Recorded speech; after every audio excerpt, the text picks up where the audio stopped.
The common mistake is to think about onboarding late in the process. So we develop the game, we develop loops and all the systems, and then where we're close to shipping, like, all right, how are we going to introduce all that to players? This is way too late to do that. That's Celia Hodent, author of The Gamer's Brain, talking about one of her favorite subjects, onboarding. Keep watching to find out how this world-class expert approaches onboarding design. Celia Hodent is a UX strategist who's worked on major games like Fortnite and Rainbow Six. One of her passions is onboarding, where you teach the player how to play the game. Here are 5 questions that Celia asks when she creates an onboarding plan. So what I advocate for is to have an onboarding plan during pre-production, and at the very least when you start production. This is when you should have a plan about how to onboard all players. So it consists of making a list of all the things that players are going to have to learn in order to have fun in the game.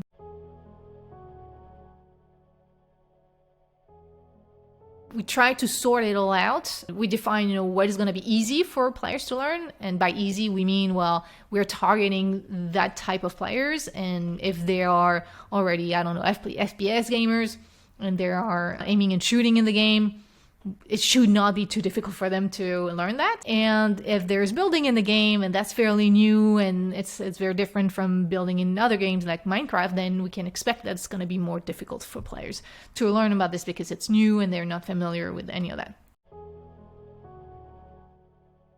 And so we classify, we sort all the different things that players are going to have to learn depending on the difficulty that we expect is going to be for them to learn, and also how important it is for them to learn this. We don't necessarily going to put the same emphasis on something that, yes, if they do know about that, it's better for them, but if they don't know about it, it's okay. Like, for example, the weak point system, when you play Battle Royale, it's not that big a deal. It's more of a problem when you play Save the World because it's really affecting your efficiency in harvesting, and that really matters in that mode.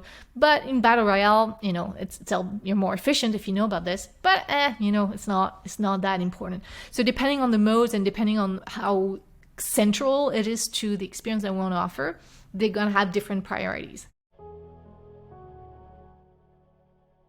And then we plan it all out, and we don't want to teach everything at the same time. We have a tendency sometimes to say, all right, this is when we're going to teach them the whole list. And then we have a tendency to say, okay, the player, and take them there and then do this and then do that. And we hope that they're going to learn about all these things, but we have to mind the cognitive load of our players. So we want to space it out. And so we have to define when we want to teach what. So it's really thinking ahead of time about what's going to be important for players to learn and why is it going to matter for them. A lot of people, when they work on the onboarding, they focus on the what.